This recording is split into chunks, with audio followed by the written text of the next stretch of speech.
Oi, eu sou Renata Formoso, sou comunicadora por formação, formada em comunicação social no Brasil, e moro em Londres há 12 anos.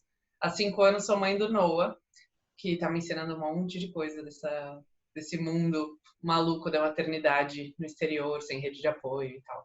O Noah nasceu aqui em Londres, em 2015. Nós dois somos brasileiros, né? Eu e o pai do Noah. Isso pra gente no começo nem era uma questão, a gente sempre falou português em casa, tudo que eu já li sobre crianças bilíngues, né, fala sobre a importância da gente manter a língua nativa dentro de casa. Então, antes dele entrar na escolinha, até os 2 anos, 2 anos e meio, era bem tranquilo, o português dele era super fluente, né, e o pouco contato que ele tinha com o inglês já era suficiente para ele se comunicar. Mas agora a gente vê que mesmo nós dois falando português com ele em casa, a preferência dele é o inglês. Ele pensa em inglês. A gente continua falando português. Hoje ele tem 5 anos, né? Então a gente continua falando português. Ele entende 100%. Se deixar, ele responde em inglês, mas a gente sempre tenta ir contornando para que faça com que ele mude a chavinha para o português também, para que ele não simplesmente se acostume a só escutar e não falar, porque é importante também ele falar o português, né? Mas é curioso porque isso só acontece quando ele está falando com a gente. Se ele está falando com alguma avó no celular, né, pelo computador, ele faz o maior esforço para achar, para lembrar a palavra, porque ele sabe que elas não entendem o inglês. Então, com a gente percebe que ele sabe que a gente entende. Então, se ele falar inglês ou em português, a gente vai entender. Já com quem não entende, ele toma esse cuidado. E foi por esse motivo, na verdade, de eu notar que eu não estava com preguiça de falar português às vezes, e aquilo às vezes dá uma frustração na gente como mãe, porque é um trabalho. Sim, se pra gente, que, né, nós somos dois brasileiros, é difícil, eu imagino ainda para as famílias que são multiculturais, que às vezes a mãe é brasileira e o pai é de outra nacionalidade, ou vice-versa. Então tem muitas famílias, eu venho conversando com muitas famílias que passam pela mesma coisa. E aí no ano passado, num dia de muita saudade da minha mãe, fazia 2 anos já que eu não encontrava com ela, eu escrevi um livro chamado Eu Também Falo Português, que é a história da Nina, uma menina que, mesmo morando super distante do país, né, onde é a raiz dela, que é o Brasil, ela lembra a importância de falar português para ter contato com a vovó.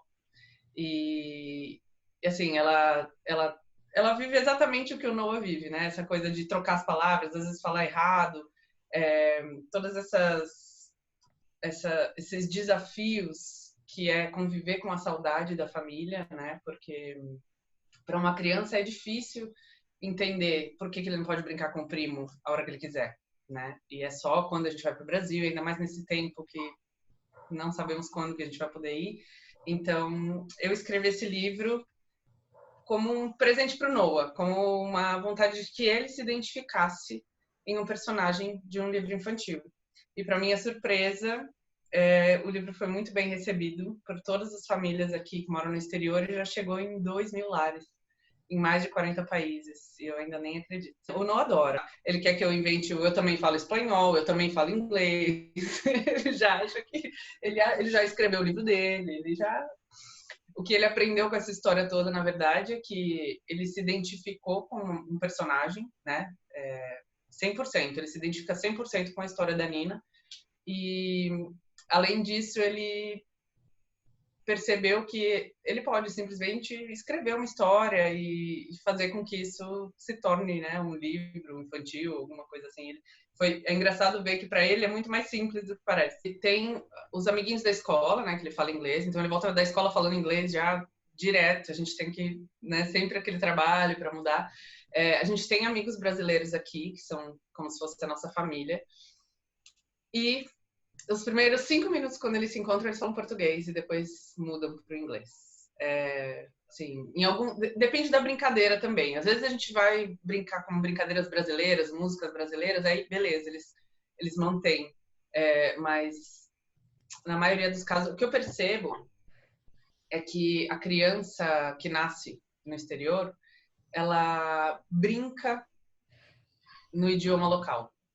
Então, o Noah, quando ele pode sentir em português, mas ele brinca em inglês. Para ele é muito difícil, mesmo quando a gente vai brincar com ele, mudar, porque ele aprendeu a brincar em inglês. É uma coisa que para ele é mais natural, né?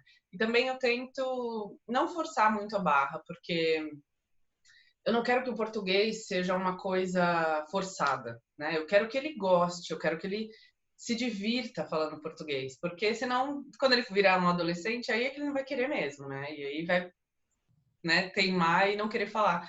Então, a gente aqui em casa faz o possível para que o português seja uma experiência divertida e na minha percepção, essa é a maior herança que eu posso deixar para o meu filho, assim. É o português, são as nossas raízes, é a festa junina, sabe? São essas coisas que, se eu não passar isso para ele, ele não vai conhecer.